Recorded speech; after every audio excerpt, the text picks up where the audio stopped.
मेघालय से एक रोज खबर आती है कि राजा रघुवंशी नाम के एक शख्स का एक्सीडेंट हो गया है जिसमें उसकी मौत हो गई है। उसके बाद थोड़ी छानबीन होती है तो कुछ और ही एंगल सामने आता है। पता चलता है कि ये कहानी पति पत्नी और वो की है जिसके आधार पर राजा रघुवंशी की मौत की दास्तान लिखी गई।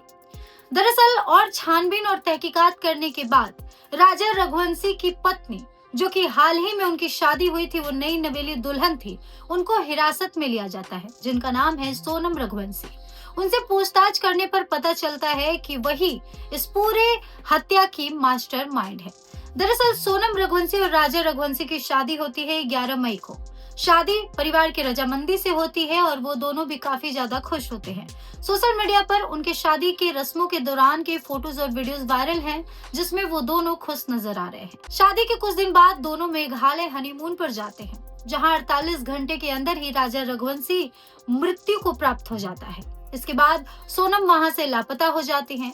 बाद में वाराणसी के एक हाईवे पर जहां एक ढाबा था, वहां सोनम एक लड़के के साथ पाई जाती हैं, जिसके बाद उन्हें हिरासत में ले लिया जाता है और वो लड़का कोई और नहीं बल्कि सोनम का ही प्रेमी था।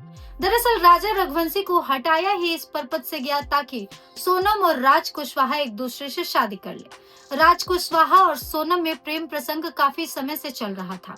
जब सोनम की शादी नहीं हुई थी, उससे पहले से ही दोनों का प्रेम प्रसंग चल रहा था, लेकिन सोनम ने अपने परिवार वालों को ये बताना गवारा न समझा।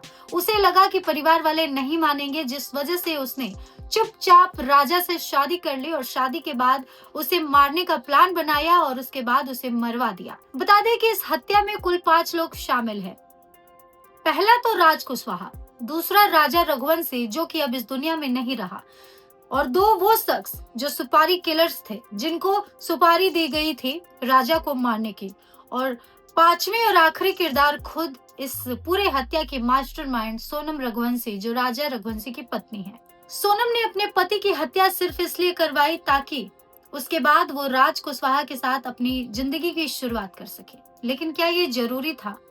क्या तलाक विकल्प नहीं था अपनी जिंदगी की नई शुरुआत के लिए? क्या उस मासूम को मौत के सूली चढ़ाना सही था?